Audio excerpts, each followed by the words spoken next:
ನಗುತ್ತಾ ನಗುತ್ತಾ ಬಾಡಿ ನೀವು 100 ವರ್ಷ. ಗೋವಿಂದಣ್ಣವರು ನಿನಗೆ ನಗುತ್ತಾ ನಗುತ್ತಾ ಬಾಡಿ ನೀವು 100 ವರ್ಷ ಎಂದು ಹೀಗೆ ಇರಲಿ ಕನ್ನಡದ ಕೆಲಸ.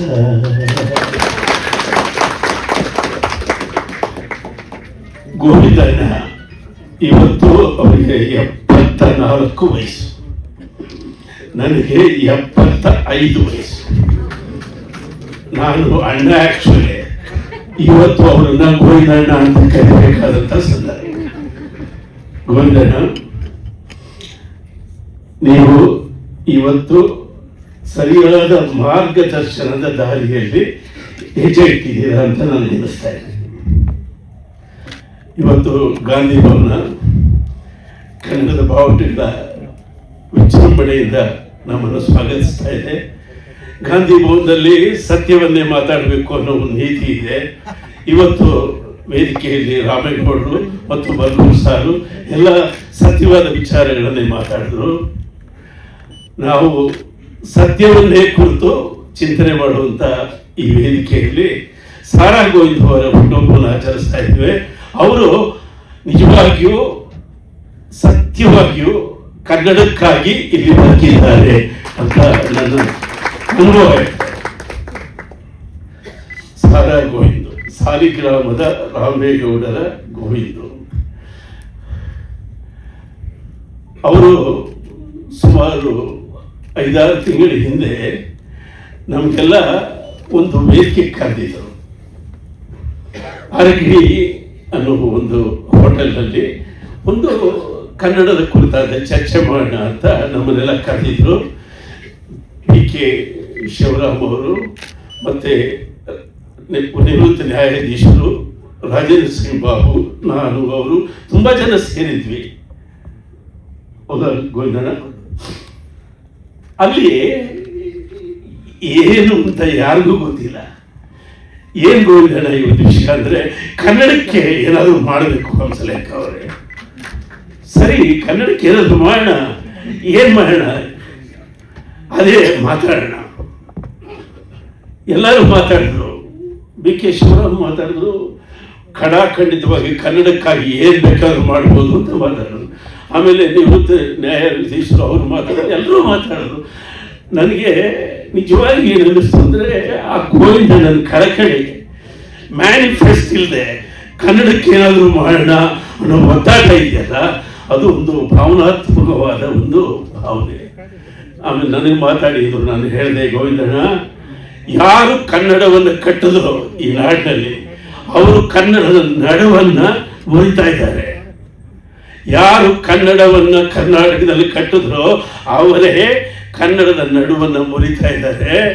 ಆ ಸ್ಪೈನಲ್ ಕಾರ್ಡ್ ಅನ್ನ ಕಾಪಾಡುವಂತ ಕೆಲಸದಲ್ಲಿ ಇದ್ವಿ ನಾವು. ಅದಕ್ಕೊಂದು ಮಾರ್ಗದರ್ಶನ ಬೇಕು ಗೋವಿಂದಣ್ಣ. ನಾವು ಹೀಗೆಲ್ಲ ಹೋದ್ರೆ ವರ್ಕೌಟ್ ಆಗಲ್ಲ ಅಂದೆ. ಆತ ಅವ್ರು ಏನು ಕನ್ವಿನ್ಸ್ ಆದ್ರು. ಆಮೇಲೆ ಸುಮ್ಮನಾದ್ರು.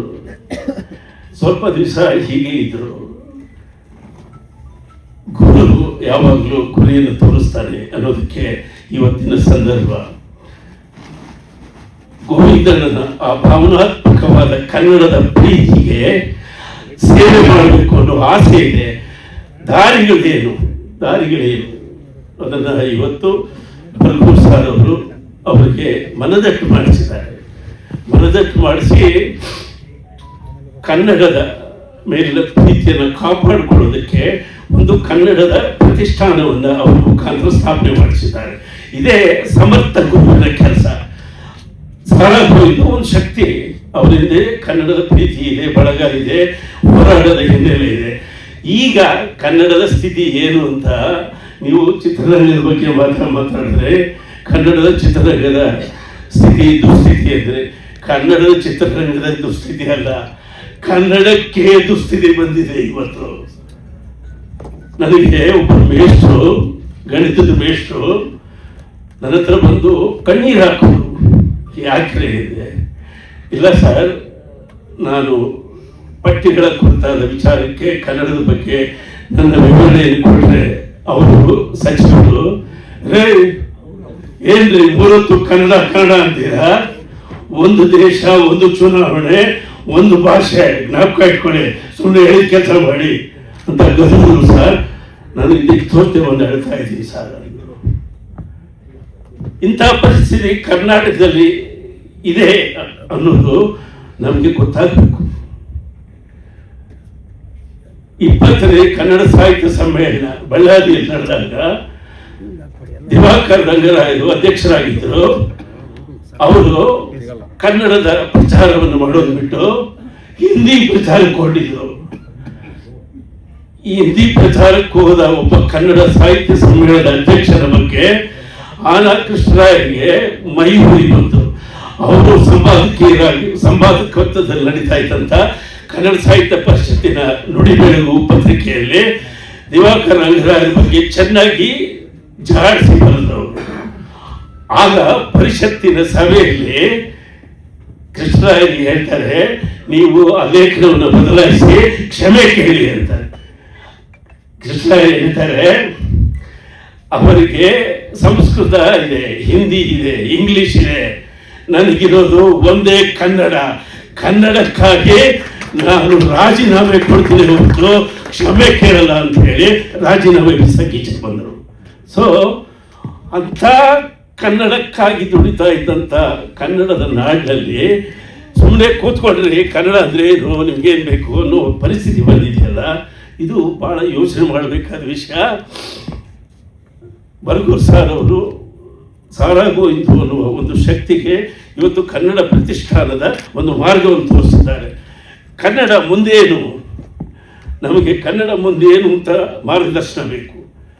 ನಾವು ಭಾವನಾತ್ಮಕವಾಗಿ, ನಾನು ಸಂಗೀತ, ಯಾರೇ ಹೀರೋ ಬಂದರು, ಸಂದರ್ಭ ಇಲ್ದಿದ್ರು ಏನೋ ಕಾರಣ ಹುಡುಕಿ ಕನ್ನಡದ ಮೇಲೆ ಒಂದು ಹಾಡು ಹೇಳ ಅಂತೇಳಿ ಅವ್ನಿಗೊಂದು ಕನ್ನಡ ಹಾಡು ಮಾಡಿ ಹಾಡಿಸ್ತೀನಿ.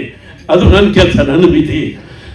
ಸಾರಾಗೊಂದು ಏನು ಮಾಡ್ತಾರೆ, ಒಂದು ಸಿನಿಮಾ ಮಾಡ್ತಾರೆ, ಸಿನಿಮಾದಲ್ಲಿ ಕನ್ನಡದ ಬಗ್ಗೆ ಅಭಿಮಾನವನ್ನು ತುಂಬುತ್ತಾರೆ ಅಷ್ಟೇ. ಆದರೆ ಕನ್ನಡವನ್ನು ನಾವು ಈಗ ಒಂದು ಹಕ್ಕಿನ ಭಾಷೆಯಾಗಿ ನೋಡೋದಕ್ಕೆ ಮಾರ್ಗದರ್ಶನ ಬೇಕು. ಹಲವು ಕನ್ನಡಗಳ ತಾಯಿ ಕನ್ನಡಮ್ಮ, ಹಲವು ಕನ್ನಡಗಳ ತಾಯಿ ಕನ್ನಡಮ್ಮ, ಹಲವು ಕನ್ನಡಗಳ ಪೋಷಕಿ, ಹಲವು ಕನ್ನಡಗಳ ಪಾಲಕಿ ಕನ್ನಡಮ್ಮ. 1,00,000 ಚದರ ಕಿಲೋಮೀಟರ್ ದೊಡ್ಡ ಸೈಟಿನ ಯಜಮಾನತಿ ಕನ್ನಡಮ್ಮ. ಅಷ್ಟು ದೊಡ್ಡ ಸೈಟಿನ ಹಕ್ಕಿನ ಪತ್ರ ಕನ್ನಡದಲ್ಲಿದೆ.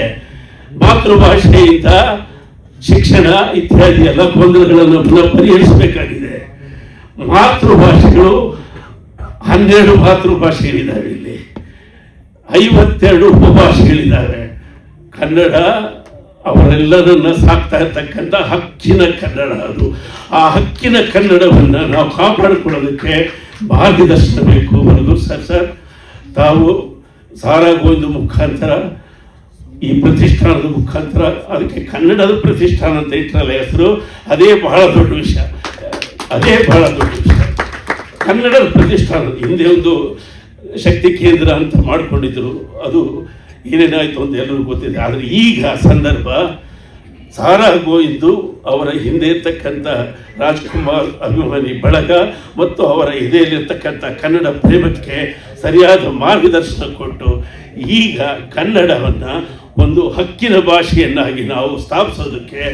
ಯಾಕೆಂದರೆ ಬಸವ ಅಂದರೆ ಕನ್ನಡ, ಬಸವ ಅಂದರೆ ಕನ್ನಡ. ನಮಗೆ ಬಸವನನ್ನು ನಾವು ಕುವೆಂಪು ಅಲ್ಲಿ ಕಂಡಿದ್ದೀವಿ, ಕುವೆಂಪು ಅಂದರೆ ಕನ್ನಡ. ನಮಗೆ ಇಂಥ ಕನ್ನಡವನ್ನು ಗ್ರಹಣ ಇಡಿಸುವ ಹಿಂದಿ ಬಂದು ಕಾಡ್ತಾ ಇದ್ವಿ ನಮ್ಮನ್ನು. ಇದು ಇವತ್ತಿಂದ ಅಲ್ಲ.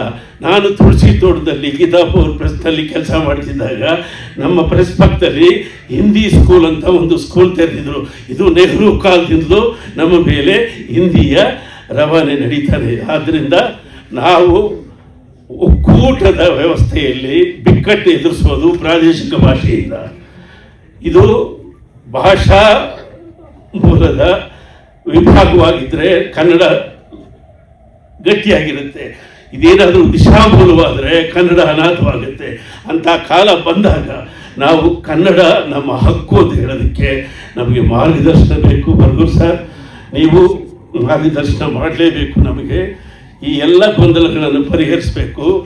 ಮಾತೃಭಾಷೆ ಕನ್ನಡ ಯಾವುದು ಮತ್ತು ಶಿಕ್ಷಣ ಭಾಷೆ ಕನ್ನಡ ಯಾವುದು ಮತ್ತು ರಾಜ್ಯದ ಅಧಿಕಾರಯುತ ಭಾಷೆ ಯಾವುದು ಇದೆಲ್ಲವನ್ನು ನಮಗೆ ಸವಿವರವಾಗಿ ತಿಳಿಸುವಂಥ ಒಂದು ಮಾರ್ಗದರ್ಶನಕ್ಕೆ ನೀವು ಮಾರ್ಗ ಆಗಬೇಕು ಅಂತ ನಾನು ಕೋರ್ಕೊಳ್ತಾ, ಸಾರಾ ಗೋವಿಂದ ಅವ್ರಿಗೆ 100 ವರ್ಷ ಸುಖವಾಗಿ ಬದುಕ್ರಿ ಸರ್, 100 ವರ್ಷ ಸುಖವಾಗಿ ಬದುಕ್ರಿ. ಯಾಕೆಂದರೆ ಗೋವಿಂದಣ್ಣನ ನಾನು ಎಲ್ಲಿ ನೋಡಿದ್ದೀನಿ ಅಂದರೆ ಸಾಲಿಗ್ರಾಮ ಅನ್ನೋ ಒಂದು ಊರಿನಲ್ಲಿ ನಾವು ನಾಟಕದ ಕಂಪನಿಯನ್ನು ಅಲ್ಲಿ ನಡೆಸ್ತಾ ಇದ್ದಾಗ ಅವರ ಓಡಾಟವೆಲ್ಲ ನೋಡಿದ್ದೀವಿ. ಅಲ್ಲಿಂದ ನಾನು ನೋಡಿದ್ದೀನಿ ಅವರ ಕನ್ನಡದ ನಿಷ್ಠೆಯನ್ನು ಯಾರಿಗೂ ಪ್ರಶ್ನಿಸುವ ಹಾಗಿಲ್ಲ. ಅವರ ಮಾರ್ಗದರ್ಶನದಲ್ಲಿ ಏನು ಕೆಲಸ ಮಾಡೋದಕ್ಕೆ ನಾವು ಸಿದ್ಧವಾಗಿದ್ದೀವಿ ಅಂತ ಹೇಳ್ತಾ, ಮುಖ್ಯವಾಗಿ ಕಲಾಶ್ರೀ ಅನ್ನುವ ಈ ಪ್ರಶಸ್ತಿಯನ್ನು ಈ ರಾಜ್ಯದಲ್ಲಿ ನಿಜವಾಗಿ ಅವ್ರ ಪರವಾಗಿ ಹೋರಾಡ್ತಾ ಇರ್ತಕ್ಕಂಥ ಎಲ್ಲ ಪ್ರಗತಿಪರರು ಇದರ ಬಗ್ಗೆ ಯೋಚನೆ ಮಾಡಬೇಕು. ಅಹಿಂದ ಅಂತ ಒಂದು ಸಂಘಟನೆ ಇದೆ. ಅಹಿಂದ ಅನ್ನೋ ಸಂಘಟನೆಯಲ್ಲಿ ಯಾರಿಗೂ ಕನ್ನಡದ ಹಕ್ಕಿನ ಬಗ್ಗೆ ಗೊತ್ತೇ ಇಲ್ಲ, ಕನ್ನಡದ ನೆರಳಿನಲ್ಲಿ ಬದುಕ್ತಾ ಇದ್ವಿ ಅಂತ ಅವ್ರಿಗೆ ಗೊತ್ತೇ ಇಲ್ಲ. ಮುಂದಿನ ಒಂದು ಕನ್ನಡ ಕಲಾಶ್ರೀ ಪ್ರಶಸ್ತಿಯನ್ನು ಆ ಅಹಿಂದದಲ್ಲಿರುವ ಅಲ್ಪಸಂಖ್ಯಾತರಿಗೂ ಅಥವಾ ದಲಿತರಿಗೂ ಕೊಟ್ಟು ಕನ್ನಡದ ಬಗ್ಗೆ ಅವರಲ್ಲಿ ಜಾಗೃತಿಯನ್ನು ಮೂಡಿಸುವಂಥ ಕೆಲಸ ಮಾಡಬೇಕು. ಅವರಿಗಾಗಿ ನಾವು ಕನ್ನಡಕ್ಕಾಗಿ ದುಡಿತಾ ಇದ್ದೀವಿ ಅನ್ನೋದನ್ನು ಅವ್ರಿಗೆ ಅರ್ಥ ಮಾಡಿಸ್ಬೇಕು ಅಂತ ಹೇಳ್ತಾ, ಗೋವಿಂದಣ್ಣ ಖುಷಿಯಾಗಿರಿ, ಚೆನ್ನಾಗಿರಿ, ಒಳ್ಳೊಳ್ಳೆ ಸಿನಿಮಾ ಮಾಡಿ. ನೀವು ಮಾಡುವ ಸಿನಿಮಾದಲ್ಲಿ ಕನ್ನಡ ಇದೆ ಅಂತ ನನಗೆ ಗೊತ್ತಿದೆ. ನೀವು ಯಾವತ್ತು ಕರಿತೀರೋ ಅವತ್ತು ಬಂದು ಅಡ್ವಾನ್ಸ್ ಇಲ್ಲೇ ಕಂಪೋಸ್ ಮಾಡ್ತೀನಿ.